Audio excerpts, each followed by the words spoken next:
Thank you very much for attending this session. I see we have an almost full room. That's great. So the topic for the next 45 to 60 minutes is modern lifecycle management using Visual Studio 2013 and Team Foundation Server. So my name is Michael Kьостер. I work for Microsoft Corporation. So my boss sits in America and I'm part of the Visual Studio product team.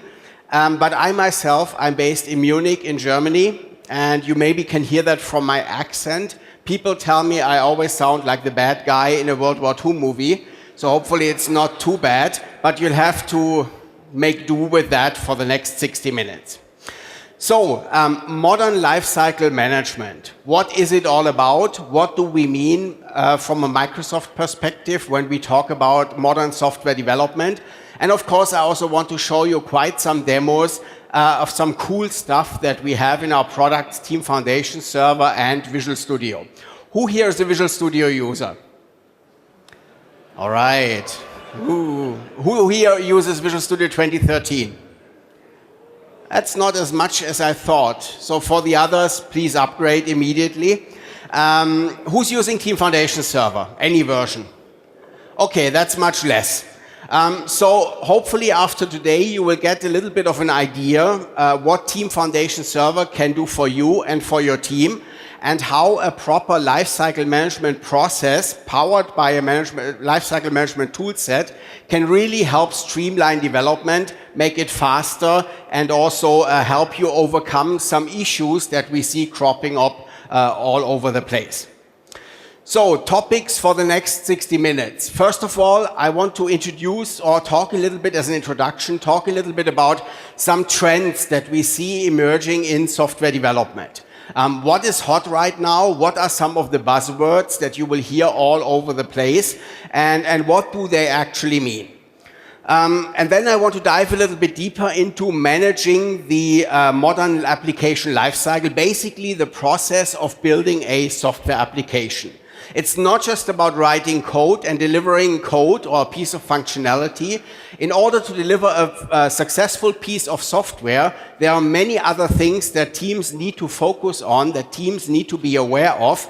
And usually what we do from a Microsoft perspective is group a typical development project into 4 distinct phases. Starts with planning, then developers develop and test code. Then we release this application to production, and finally we monitor this application as it's used by real users in a production environment. So all of these phases need to be covered by a proper development process, and we have features and functionality in TFS and Visual Studio for each and every one of those phases. So let's get started. What are some current trends in software development? The first one is actually more a trend of how applications work today. When we look in the modern organization, in a modern enterprise, in a modern company that uses software, we tend to find 2 distinct flavors of business applications. We call them, on the one hand, systems of record, and on the other hand, systems of engagement. Now, systems of record are usually those applications. If those applications have a problem or if they go down, then the whole organization, the whole company has a problem. Those applications are absolutely mission critical, and if they break down, business just stops, and in worst case, a company could go out of business because they cannot do their primary business function. So those are mission-critical systems, and when we look, if we look at how these applications are developed and delivered, we see a very rigid way of software development here. So usually you have waterfall processes. So those are long-running projects, very complex projects, where everything is very well documented. It's not unusual if you develop and deploy an extension to a mission-critical application that your project will run 6 to 12 months, and there will be a lot of focus on quality, there will be a lot of focus on security, and there will be a lot of focus on making sure, before we actually put it out there, that everything works as expected. So that's one type of application. Those might be your SAP installations. Those might be your ERP systems, your manufacturing systems in your factories. So very, very important applications. That is why we need to be very careful if we do anything with those applications.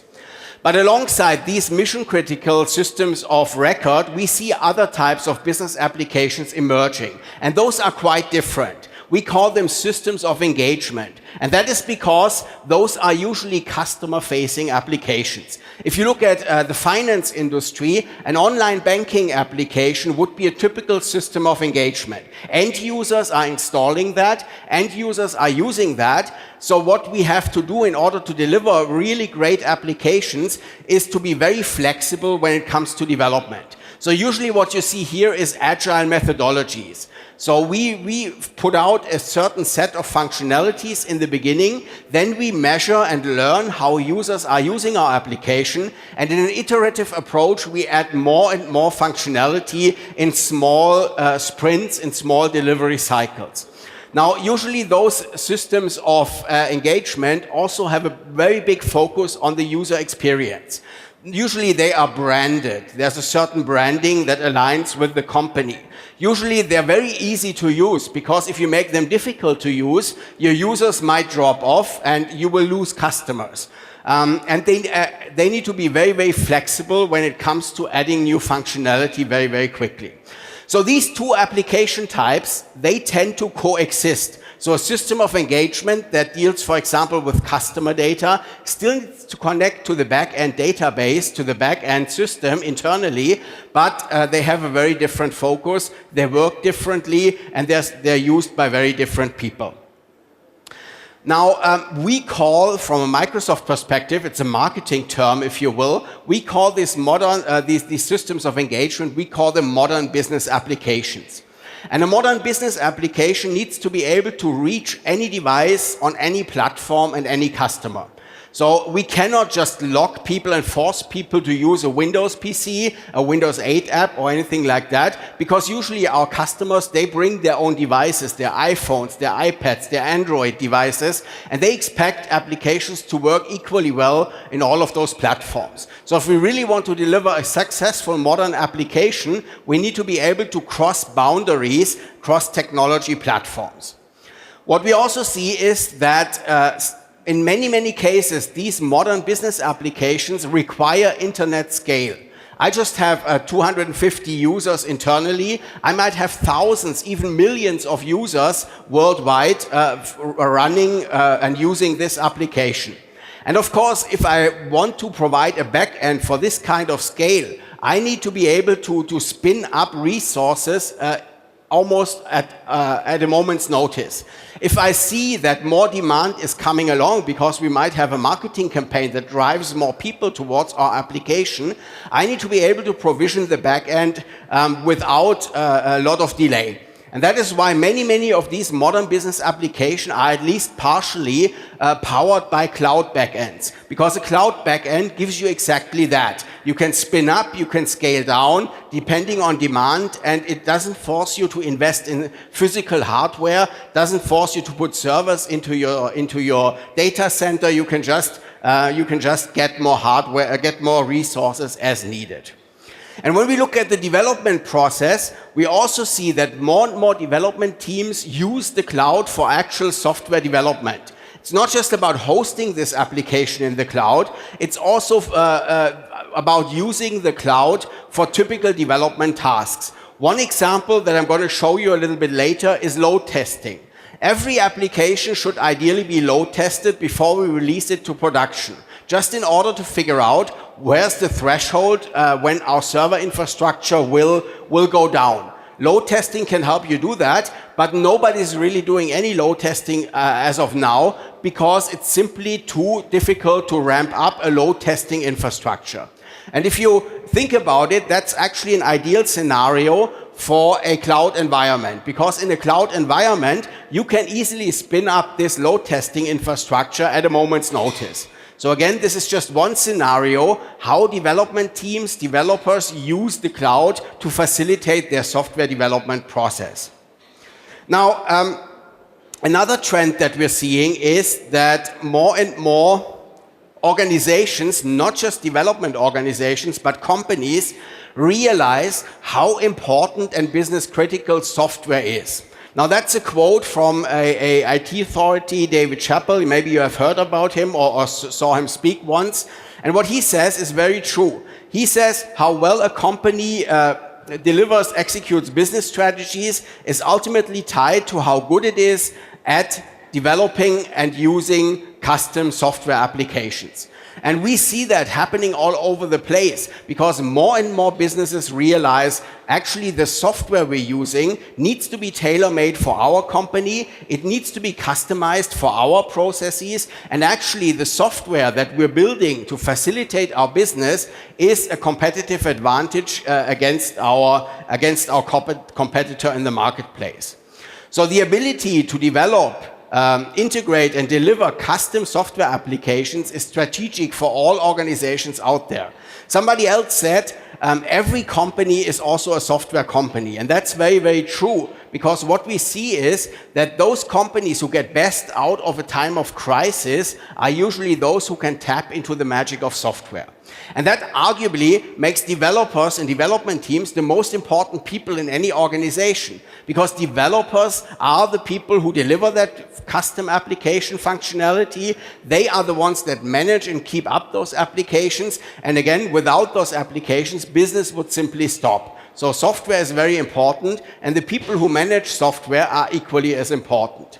But if we look at the process, how software is developed, and put that against other strategic business processes, we can see that software development is very, very different.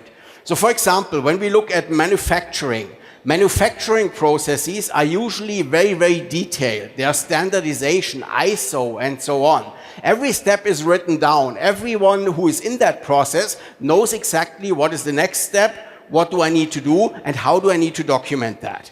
Or if you look at accounting, there's very strong rules about accounting for organizations, for businesses. And if we compare such processes to software development, we can see that it's very, very different, because in many places, software development is not documented. Software development doesn't have a process. No consistent process is applied, and that brings with it a lot of risks and a lot of uncertainty.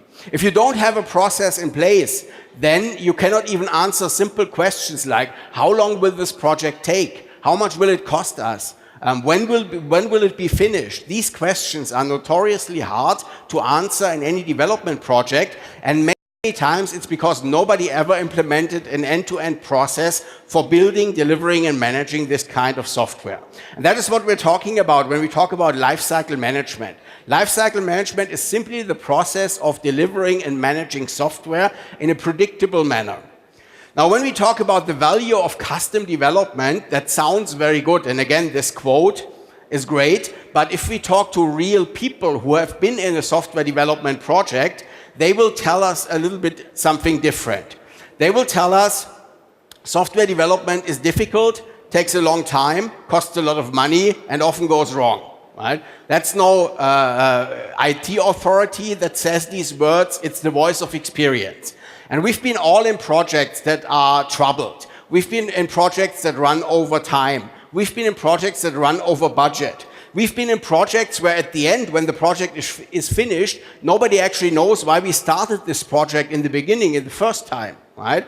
So software development is notoriously difficult. And the question again is, why is this so? Why do so many software development projects run into trouble or get outright cancelled? Because at first, it's actually very, very easy. When a company starts software development, building custom application, usually business users have a problem. They work with the development team, and the output is a custom application designed to solve this particular problem. That doesn't look so difficult, right? But over time, as you do more and more software development, you have more and more projects running, the picture looks something like this.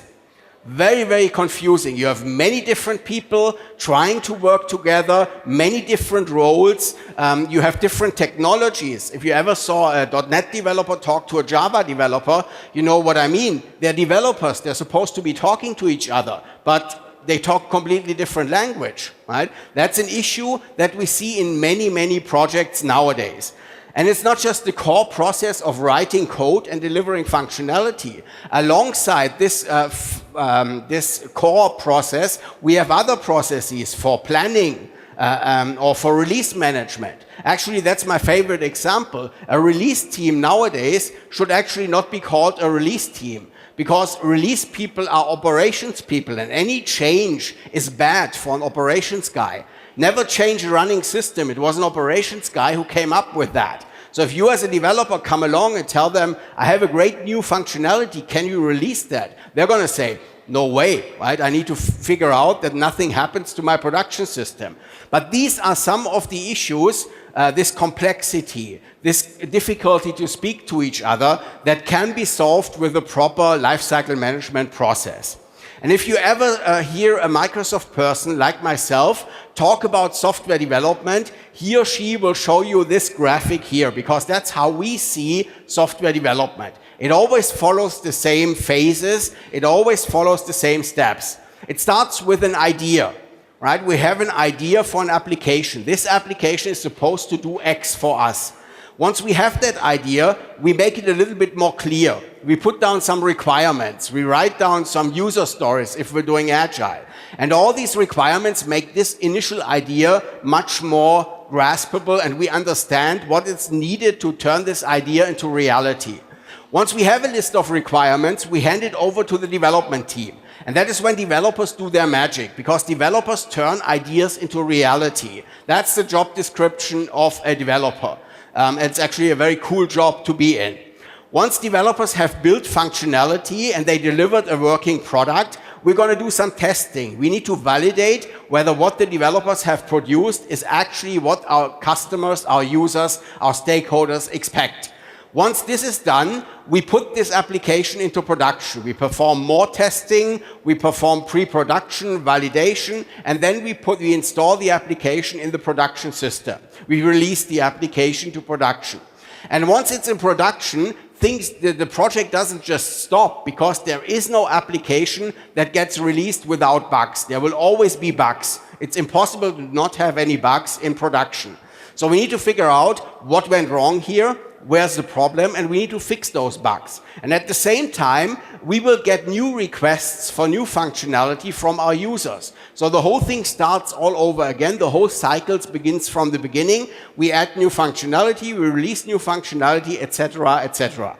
So a software project never really is over. It's only over if we take down the whole application and stop using it altogether. Then the development project is finished. But if you are in a team that thinks once we deliver code, the project is finished, that's actually not the right way to look at it, because there will always be work required in order to make this application better, in order to make this application more valuable for our end users. And this is how we see software development. Everything we offer with Team Foundation Server, Visual Studio, etc., all our tools, is supposed to help a development team run through that life cycle of an application and give you valuable functionality for each and every phase. What we're also increasingly seeing is that it's not just about delivering something, it's about building something, measuring how it's used and how people are using it, learning from these usage patterns, and then build additional functionality that makes this application even more useful. So it's an ongoing cycle of building, measuring, learning, and then building again. And that is also a trend that we see in software development. Things like continuous quality, continuous feedback, continuous delivery. Those are all things that fall under this build, measure, learn umbrella. And this is what nowadays is a big, big shift in the development industry. So this is our vision of modern software development. First of all, we need modern applications. The time when you could build a boring, rectangular, gray Windows desktop application with square buttons, that time is over, especially when it comes to user or customer-facing applications. We need a new class of modern applications that do not just work beautifully, but they look beautifully as well.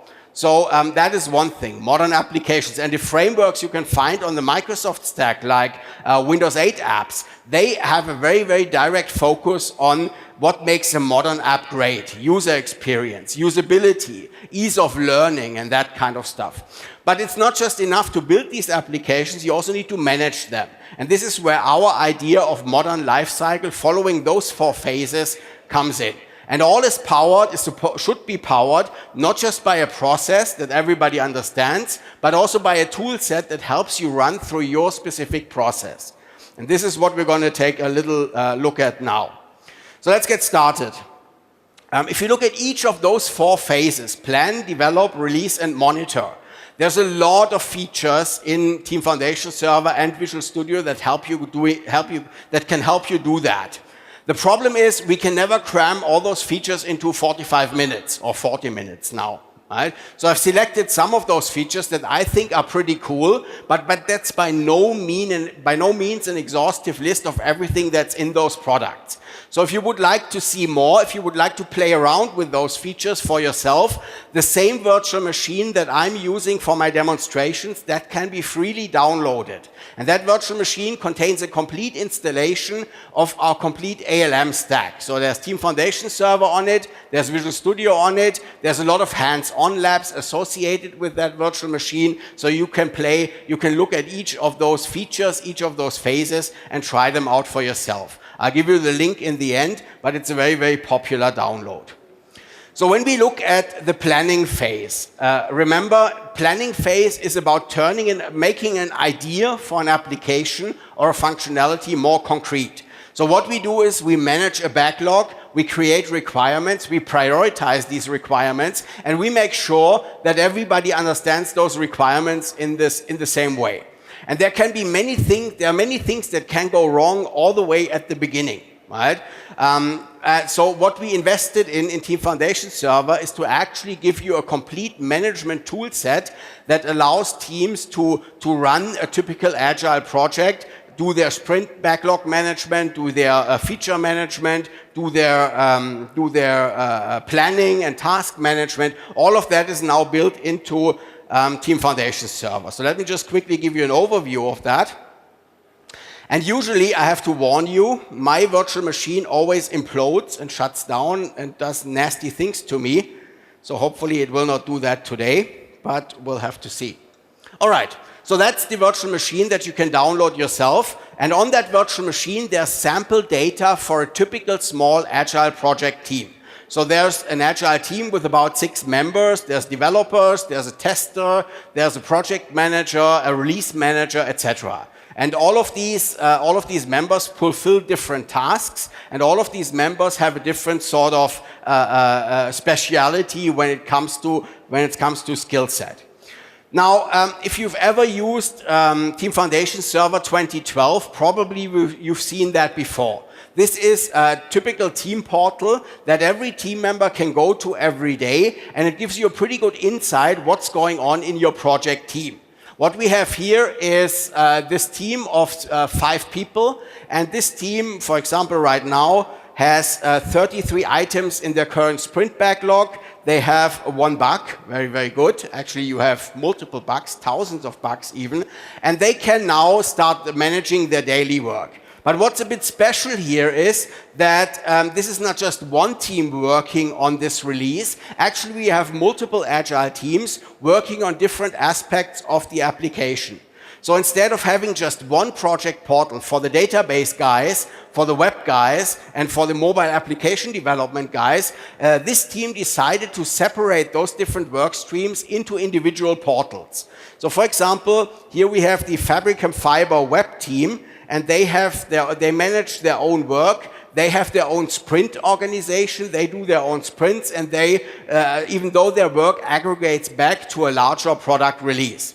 Now, this has become very important in recent times. When we released TFS 2012, what we gave you was agile project management for one agile team, managing one centralized backlog, managing one centralized team project. But this is usually not how it works. So usually you have multiple teams working on one project, but having, as I said, having different kinds of specialization.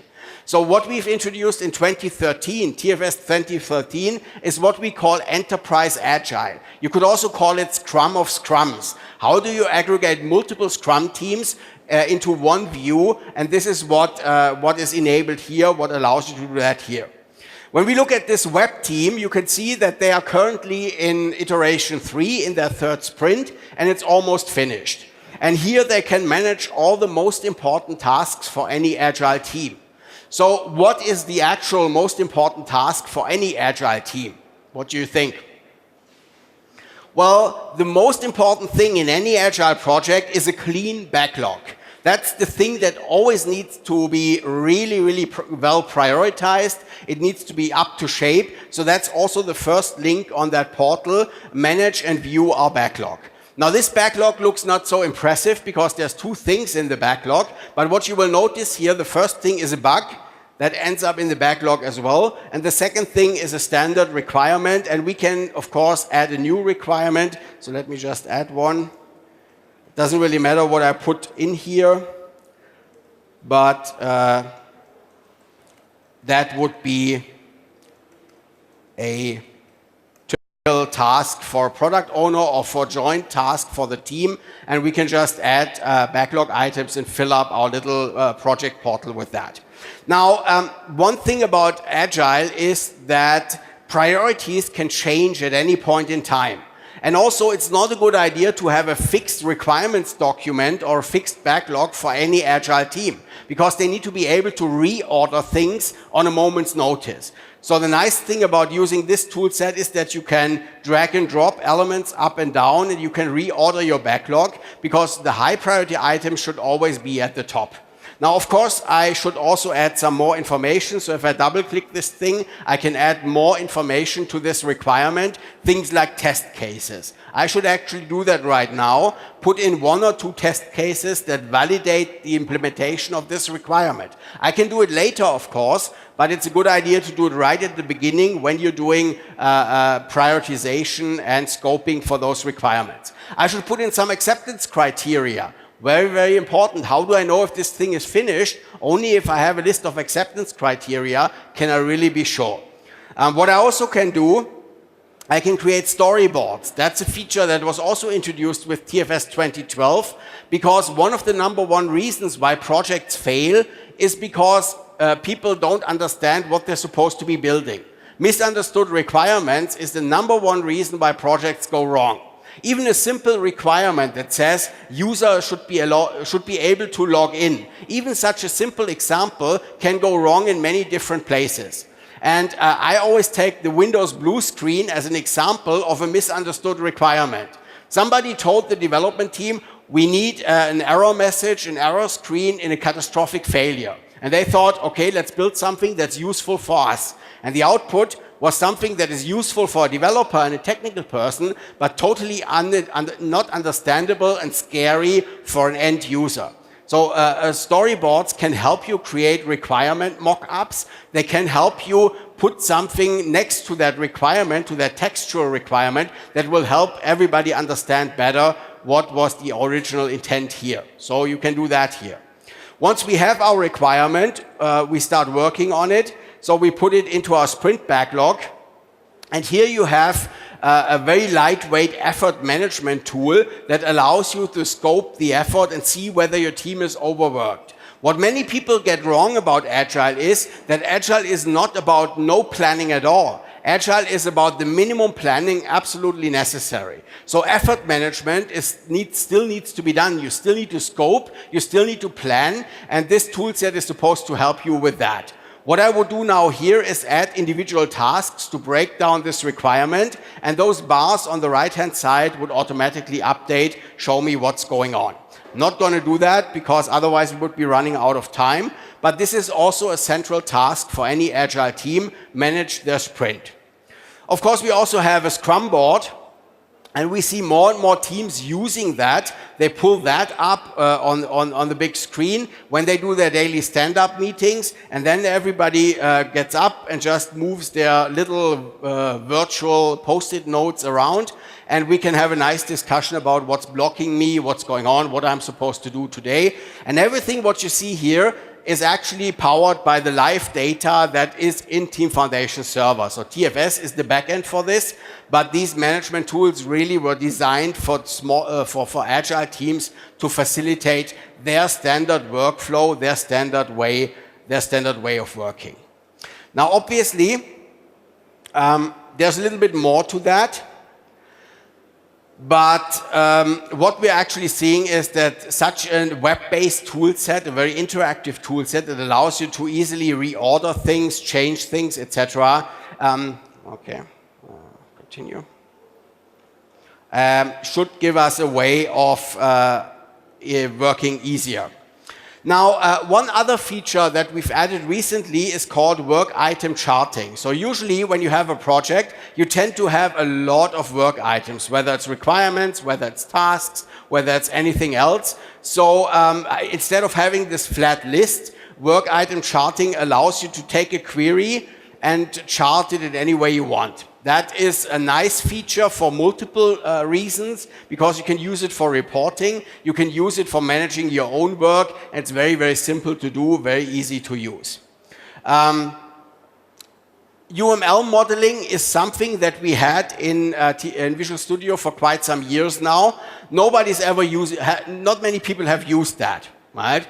So I always emphasize the fact that if you have any kind of architect or head developer role, they should be creating some UML models, especially if your solution is very, very complex and has many moving parts. The only thing I want to mention here is that we have a full set of UML diagrams you can create, but you can also create work items in Team Foundation Server right from these diagrams. If you think about it, a use case diagram is an ideal source for requirements, because each use case maps directly to a requirement. So being able to create that directly in TFS out of the model is actually a very, very helpful feature. A sequence diagram like the one you see on the screen here can automatically be turned into a test case. You don't need to write a test case, you can generate it out of this diagram. So if you already have diagrams, it actually makes sense to use them as a basis for subsequent work. Other things that we have here is architecture tools. That is also something that is not exactly new, but this was designed to actually help understand existing code. Sometimes you're not starting a new project from scratch, you're inheriting a project, and you need to understand what is this thing, what does it do, what are the relationships, how does it work. That's not just for architects, that's also for developers. How often have you been thrown into a new project and you first had to understand what this actually is before you could create new functionality? It's a very common problem, and these tools can help you with that, because you can drill down into a complex solution, you can explore it, you can look at relationships, and you can understand how source code works. Now this is what we call, using the architecture tools, is what we call the top-down approach. So you take a solution, you go all the way from the top and you drill down into the last little details. The drawback and the problem with that is that when you start doing that, your simple diagram that you might create might explode into 1,000 different directions. Gets very, very complicated, very confusing very quickly. So in Visual Studio 2012, we introduced a new feature specifically for developers that facilitates the opposite approach, bottom up. And I'll show you that in just a minute. But the Architecture Explorer and the associated architecture tools can help you understand, diagram and document an existing system, and then later automatically create this documentation from scratch without actually having to do it yourself. So we have planned our little project. We created some requirements, we added some tasks, we did some UML modeling to diagram the architecture that we're envisioning. Now it's time to actually build that thing. So we hand it over to the development team, and developers start working, creating functionality. And of course, many things can go wrong in the development phase as well. So for example, you might have very diverse levels of expertise and knowledge in the development team. One developer might be new to the technology, new to the whole team. Another one might be a master, an old hand, and knows everything. So how do you make sure that every developer delivers the same level of quality, that every developer delivers working code? There are some tools that you can use for that, and I'm going to show you some examples of tools that we built into Visual Studio that help with developer productivity and collaboration. Now, going back to my virtual machine here, let me just put this to full screen mode. Now I'm logged in as one of the developers of this particular agile project. I have my project open from source control, and I can now start working with this particular project. Now, one thing that we've added and that we found, which is very challenging for many developers, is that they like to spend their time in the editor. And that's the right place to be as a developer. You're supposed to be writing code. But if you need some piece of information, especially information that is somewhere in Team Foundation server, you have to look around. You have to leave the editor, you have to run queries, you have to look at work items, and obviously that's a distraction, and this makes you less productive. So what we put into Visual Studio is this little gray line that you see over each method. This is called Code Lens. Now, Code Lens pulls together a lot of different pieces of information and puts it right into your editor window. So, for example, here we can see that this method, this class, has 2 references elsewhere in the source code. And if I need to go there, I can just click on those references in the little speech bubble here. I can also see, since it's connected to Team Foundation server, that there have been check-ins and who has authored this particular piece of code. So if I have a question, I can directly go to Julia and ask her what's going on here. I also can see change sets, recent changes. I can go back in the history and I can look at a previous version of this particular method. Again, this one is very dynamic. It updates dynamically, and I can even see more information. Like, for example, here we can see that this method has a test case, a unit test associated to it, and I can run this unit test right from here. I don't need to go manually to the test explorer and run a specific test. I can just say run all, and it will start working, and it will update this code lens indicator accordingly.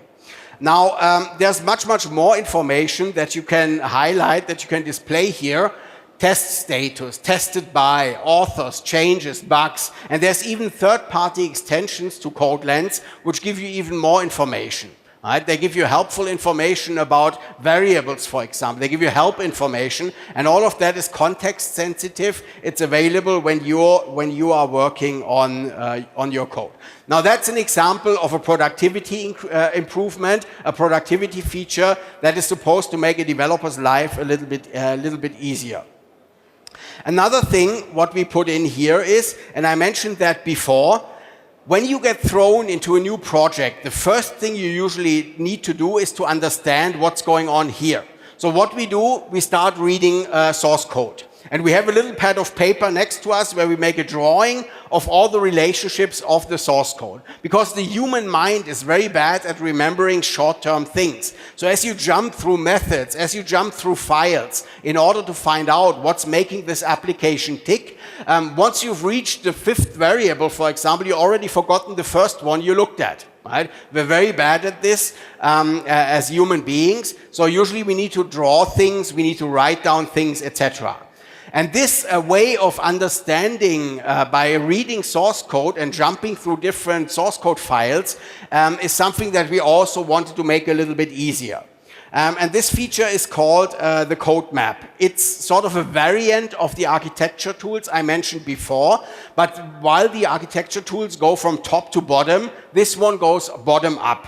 So if I want to know what are the relationships, what's going on with let's see, which one can we take? Just go here.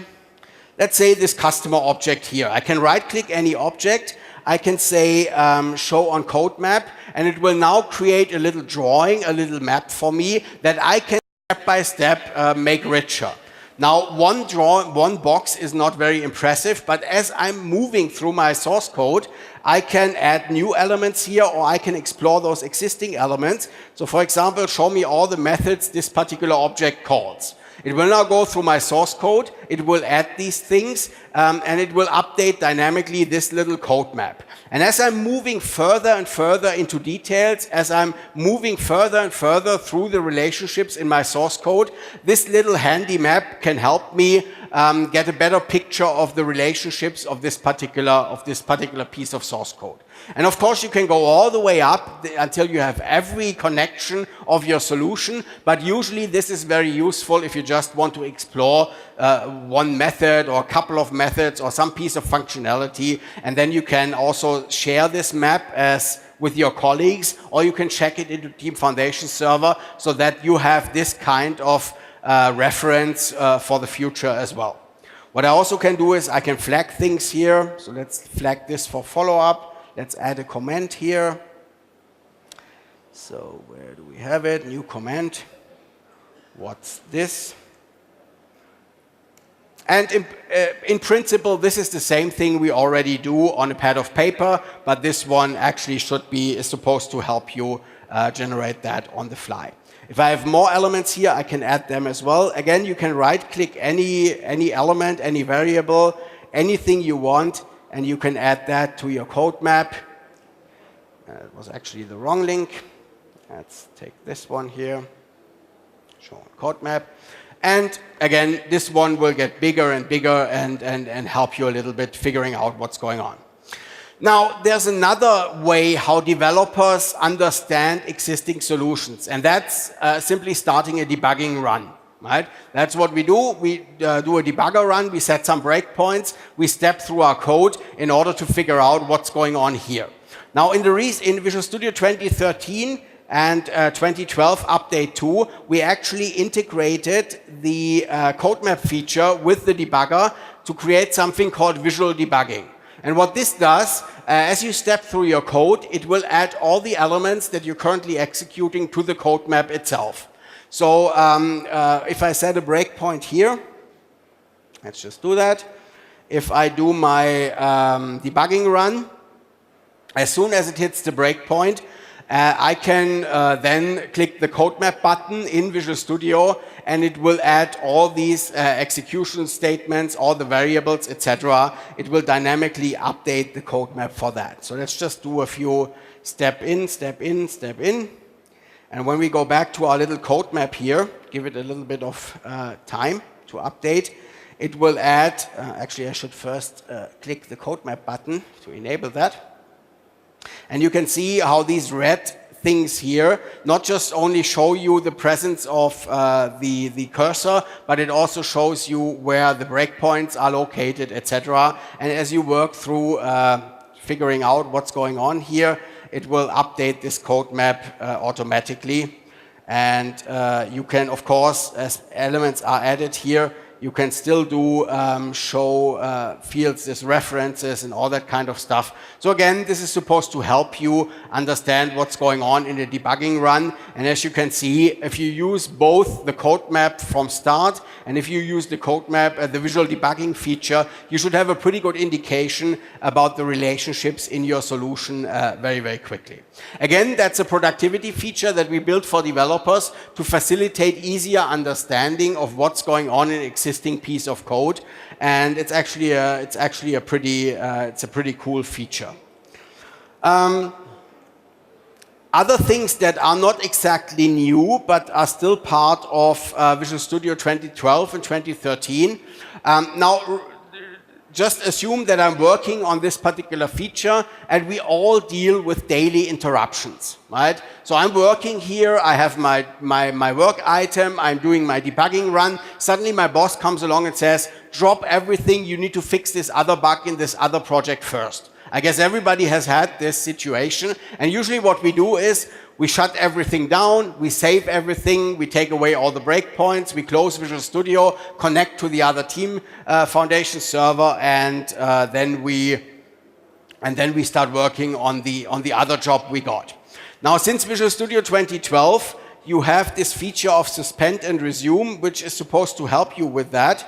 Let me just add a comment here. And suspend and resume basically gives you this suspend button here, which will not just save your current work, it will also save the complete state of Visual Studio. So any open windows, cursor position, anything like breakpoints, etc., will be saved to Team Foundation server. And then at any point in time later, once you've dealt with this interruption, you just click the resume link and everything is there where you left it off. So let's assume I'm finishing my work on the other project. If I want to go back here, I can just hit resume. like this, and everything will be restored. That is also just an example of a very small productivity feature that we have built in to facilitate developers, to make it a little bit easier to be a developer generally. So there's, of course, many, many more of these collaboration and productivity features. Wait, let me just show you one more, which is also very helpful when you're working as part of a team. So let's go back to the virtual machine. And that is actually a pretty new feature. Hasn't been in place for long, couple of weeks now. And that is called a team room. Now, when you work with Team Foundation Server, and when you go to your project portal, there's a link to the team room. And the team room is sort of like a collaboration area, like a chat room for my development team. It's also a historical record of what's going on in my project. So I can go there, I can invite people for chatting, I can add things like @Brian, and I can say hello to him, whatever. But that's not really very impressive, right? I can also put in just created work item number 245. Later, Brian can just click that link, will take him directly to that particular work item in TFS. But what you also can do is you can add events to this team room. So whenever a build completes, a notice will appear in the team room. Whenever any code changes, it will be posted in the team room as well. Whenever a work item is updated or changed, that will appear in the team room as well. Right? And if you think about it, since this gets never deleted, you have a historical record of whatever's going on in your project on a given day. So if I'm on vacation for a week, I can come back later, and I want to know what has happened in the last 7 days. I can just go back in time, and I can see whatever happened during that day. Nothing, here happened some more things, and I can look at all these events, and I can get up to speed very, very quickly. Many teams are also using the team room for capturing their notes in their daily stand-up meeting. Again, since it's a historical record, it will never be deleted. You can also use that as a holding area to record anything you want in the team room. So that's a new feature. And again, this is available in Team Foundation Server, and it's available out of the box. Another feature that I think is very, very important and which is very, very undervalued are the code quality tools that we have in Visual Studio. We had those code quality tools for quite some time, and especially if you have a development team where each developer has a different level of expertise or knowledge, the code quality tools can help you make sure that everybody creates the same level of quality when it comes to code. So actually all of you are already very, very familiar with the most popular code quality tool. It's called static code analysis. Now static code analysis is what happens when you hit F5 to compile. You get errors and warnings. That's the code analysis engine going through each line of your source code and flagging any issues. What many people don't know is that this engine is much more powerful than just flagging compiler errors. You can actually extend it yourself. So in Visual Studio, there's a lot of rules already built in, and you can add your own rules since Visual Studio 2012 to facilitate validation of your own process, of your own rules in your development process. Any developer at any point in time can start a code analysis run. So let's just do that here. And usually what tends to happen is you get a very, very long list of things that pop up. And that is because all these rules, they follow best practices and they flag any violations that you might have in your source code. You don't need to deal with all of them because that would take a lot of time, but some of them can, if you address them now, it can help you fix issues before they actually become bugs. So for example, in our example here, I know that there's a certain thing that gets flagged all the time. That is my developer Julia is using a lot of locals here, local variables, and that's usually not a good practice, especially if you don't use them. right? So the code analysis engine will flag that. It will show me the location in source code. It will give me a little bit of a help text on the right-hand side, and I can either fix that now, or I could also create a bug in Team Foundation Server so that somebody can look at that a little bit later, right? The code analysis engine is in every version of Visual Studio. So actually every one of you who's using Visual Studio should use it on a daily basis. And it really can help drive up quality of code. And that is one of the code quality tools that we have in Visual Studio and Team Foundation Server. There's a couple of other code quality tools. Generally, you will find them in the Analyze drop-down, Performance Analysis, which looks for issues in your code that could impact performance, code clone analysis, which is very helpful for refactoring purposes because it finds similar pieces of source code in your solution, and a few others as well. So take a look at those, because in your daily business as a developer, they can make your life quite easy, and they are quite easy to use as well, since most of them are wizard driven. There's nothing special needed for that, so definitely take a look at that and see if it's helpful for you. Now, in our process, we built some functionality, we developed some features using collaborative tools to help us with that. Now it's time to actually test those features. And there's different level and different types of testing you can perform. What we've been trying for a couple of years now is to make TFS and Visual Studio one of the best testing tool sets that's out there, at least for .NET developers. So what we've done is we added a complete manual testing solution in the form of Microsoft Test Manager. And the Test Manager can help you manage your testing effort, your manual testing effort. It can help you run test cases that you create. It can help you collect a lot of information. That is actually probably the most important feature in the Test Manager, that it automatically hooks into the tester system, into the user system, and collects a lot of information automatically. So usually when you have a manual tester, they are never giving you as a developer enough information to be actually able to diagnose and fix a bug. Right? They write doesn't work or crashes. That's not very helpful, right? I need more information. And the diagnostic data adapters in our testing solution, they will give you that information. They collect simple things like what browser is the tester using? What operating system version is he using? That's very helpful to replicate this error. But there's even more complex information, like a complete snapshot of what's going on in my application. So if I capture this snapshot, I can import that later into Visual Studio and step through my code as if I were doing a local debugging run. So this is called IntelliTrace, and IntelliTrace enables me as a developer to do historical debugging. I get all the information that I need to be able to actually fix this particular issue, fix this particular bug.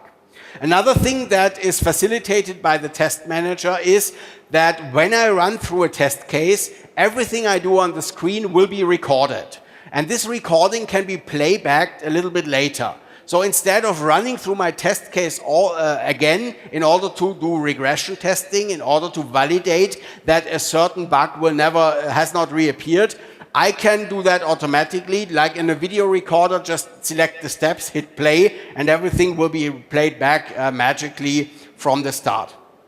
Actually, I have another session on testing tomorrow where I will show that in much more detail, but just for you to know, an integral part of an end-to-end lifecycle management solution and process is, of course, testing. It's incredibly important. So we also have those tools available to facilitate proper testing, both the manual kind and the automatic kind. One other step, which I'm going to show tomorrow as well, it's very nice to have manual testing, but manual testing is very time intensive, takes a lot of effort, especially if you want to do more manual testing. So the next step in sophistication would be to automate the manual testing effort. We call this coded UI tests, which allows you to turn a manual test into a fully automated test in the form of code. So with one mouse click, you get code that expresses the different actions that your manual tester has done in this particular test case. Once you have it in code, you can do very sophisticated automation. You can connect to a database, for example, and pull a list of users and passwords to dynamically create login scenarios for an example application.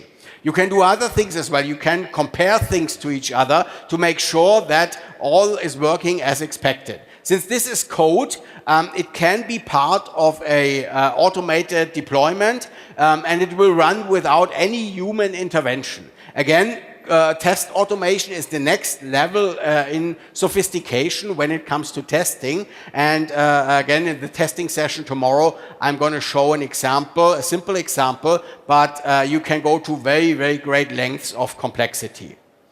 Finally, in the testing area, one trend that we're seeing happening right now is that development teams are no longer testing on physical environments. That is, they don't have a test machine under their desk where users are doing acceptance testing. They're moving that to virtualized test environments in the cloud. Again, if you think about it, in the cloud, you can have as many virtual machines as you want in any combination, in any level of complexity. So what we have in Visual Studio and TFS as well is a way to manage these test environments in a nice user-friendly way. We call it the Lab Manager, and the Lab Manager can be used to organize virtual machines, pull them up, install the environment, run the environment, and if you're doing this test run on such a virtual environment, you can even take a complete snapshot of the whole state of the system in this particular second when the bug appears. That is also a very advanced topic, but we're seeing a lot of interest here because, again, setting up physical test environments is usually very time intensive, costs a lot of effort, and since you need powerful hardware for that, it's also very, very expensive. So again, this is also something that I'm going to talk a little bit more about tomorrow. Now, once we've tested our application and we are reasonably confident that everything is looking and working as it's supposed to look and work, it's now time to put that into production. We're going to release this application. Now, releasing an application to production is usually a high-stress undertaking. Right? Because first of all, you have not just the development team involved, you also have the operations team involved. And the operations team is usually the ones that get blamed if things do not work right at the end. So they're they really want to make sure that nothing bad will happen. And this is why releases very often take a long time. But even before we release to production, we usually have to go through multiple pre-production environments. There's QA, there's integration, the integration testing environment. There's the user acceptance testing environment. How can we make sure that our application is always installed in the same way, that it always follows the same procedures? And how do we make sure that this process is always followed in the right, in the proper manner as defined beforehand? And this is what we do with release management. Release management happens after you have a compiled build of your application, and the release management tool will pick up this build and deploy it subsequently through all the different instances and waits for feedback, waits for approval if this is necessary. Now, release management is something that is brand new. We have just now started to put release management, fully automated release management functionality into Team Foundation Server.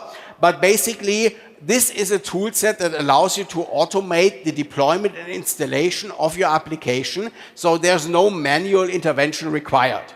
Usually what we have is a different set of tools. We might do it with PowerShell, we might do it with homegrown tools, we might do it with some tools from third parties, but release management is supposed to take all those tools and do a fully automated deployment, picking up the build and then moving it through all the stages. So you can do release automation, by laying out the release process in a visual way. You can see it here. That's a deployment sequence. You add steps to the deployment sequence. You configure those steps. And then the release management tool will follow those steps whenever a new build arrives in the drop location. If you have manual approvals, so somebody needs to verify whether everything's working as expected, you can ask them for approval, and they can add the approval in the interface of the release management tool. It's all integrated with Team Foundation Server, so as you can see here, as soon as the build has been copied to the drop location, release management is started and the build will be picked up and deployed as outlined in the deployment process. And of course, you at any point in time can look into what's going on. Here we can see we have 3 releases, and we can see that these releases usually go through development, QA, and then to production. And we can see double click and drill into any kind of issues that might happen during the release process. I'm going to show a little bit more tomorrow again as well. But release management is definitely one of the big blockers for many development teams out there. Because you as a development team can be as agile as you want. If your release takes you 6 months, then it doesn't help you. Your customers and users will still be unhappy about the process. And finally, the last phase in our step, in our process, is to monitor. We need to monitor the running application as people are using it, but we also need to monitor our project. Right? I said before that if you have a process in place, it becomes actually very easy to have at any point in time an insight into what's going on in the project. So what Team Foundation Server brings with it out of the box are reports like these. Actually, that's my favorite report, because you only need to look at this report to know if your project is in trouble. So what we have here is a list of all the requirements. We have a completion level of those requirements, and we have the test results for those requirements as well. So what we can see here is that the number one, the one at the top, the requirement, has been completed, but not all tests have successfully passed. So we still have to do some work in order to have a high quality requirement at the end. A little bit lower, we can see that some features are not completed yet, some user stories are not implemented yet, and we have some open bugs here. So by just taking these 3 pieces of information, requirement, how far along are we in completion, test cases and test results, we can create a report that we can send around to our stakeholders, and we don't need to go to each individual team member and ask them, hey, what are you doing? How long will it take, etc. I have a complete insight here. That's actually the number one benefit of having a system like TFS, a central bucket in the background that will collect all that information and then allow us to create these automated reports out of the box. Now, the last thing before I finish is there is Team Foundation Server, the server product. That is the one you download, you install, you manage yourself. But most recently, we have introduced something else called Visual Studio Online. Basically, Visual Studio Online is an exact copy of Team Foundation Server, which is hosted in the cloud. So you can go to Visual Studio Online, you can sign up with a Live ID, and you will get almost the full set of functionalities of Team Foundation Server for free. So if you want to play around with project management, you want to use the project management tools I showed you, if you want to do testing, if you want to do analytics, if you want to see what's going on, Visual Studio Online gives you all that functionality. And if you go to visualstudioonline.com, you can simply sign in and sign up, and in 5 minutes you will have your own team project portal up and running. Of course, it also contains source control, etc. So this tool set allows you to plan, build, deploy, and manage application development without installing your own Team Foundation Server. It's very easy to use, so just go there. If you haven't done it yet, go there, sign up for it, and that's the best way how you can start using that. Now, obviously, we have features for planning, developing, operating, but there are also some features which you only get in Visual Studio Online. And those are scenarios that lend itself ideally to a cloud infrastructure. So, for example, I mentioned already load testing. Load testing is a very interesting scenario because in order to do successful load testing, you will need a very sophisticated hardware infrastructure for that. You will need physical computers to create that virtual load. And this can be very complicated, very expensive. So doing that in the cloud with a few mouse clicks is actually something that will make load testing much, much more interesting. So in Visual Studio Online, when you sign up for that, you get the ability to do cloud load testing. Another scenario where cloud infrastructures become important is build. When you see that your builds are running too long, you can add more physical hardware, scale out your build infrastructure, or you can move the whole build process to the cloud. Because in the cloud, you will always have more than enough hardware resources. And if you want to drive down your build time, if you want to make your builds faster, using the cloud for building and number crunching is actually a very worthwhile scenario. So that is also something that you get with Visual Studio Online. And using Cloud Build is as easy as switching to the hosted build controller. It's one mouse click, and then your application will be compiled in the cloud instead of on your own hardware. If you're looking at continuous integration, continuous deployment, build time becomes very, very important. Because obviously in a continuous integration scenario, waiting minutes or even hours for a build to complete is a no-go. So that is where we see cloud building in the cloud becoming much more important. And the last cloud service that you get with Visual Studio Online is called Application Insights. Application Insights is app instrumentation.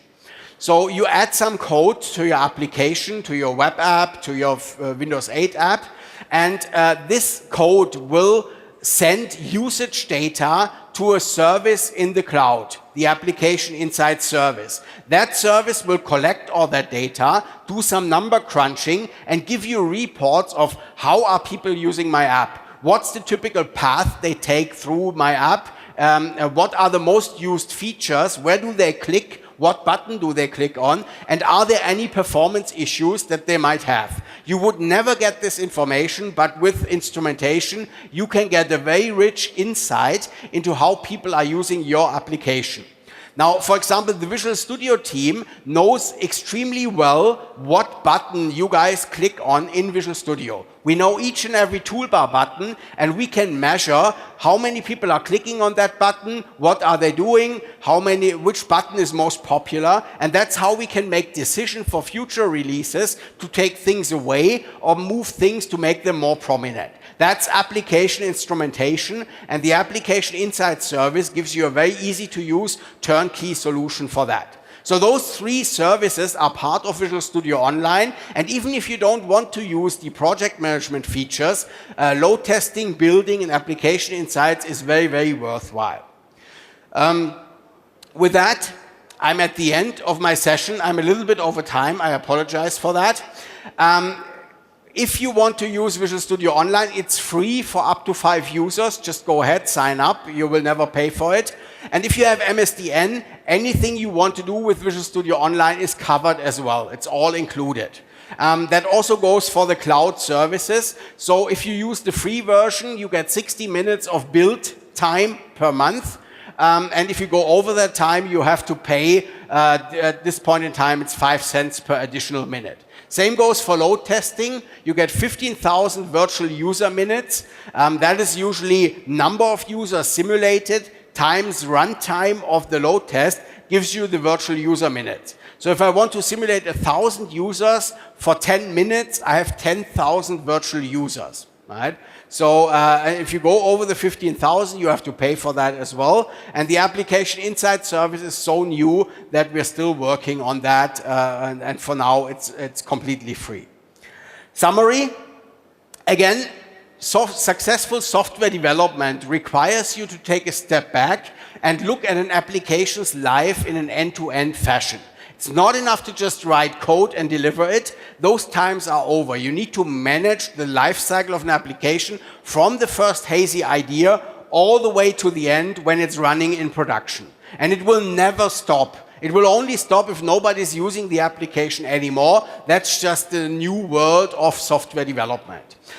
Team Foundation Server, Visual Studio are supposed to help you with that. I could show you only a handful of things we built into those products for each phase, but there's much, much more to discover, much, much more detail. And for that, I'm going to fire up the download page for the virtual machine. So you can download the same virtual machine with everything installed, just play around with it. With that, thank you very much for staying all the way to the end.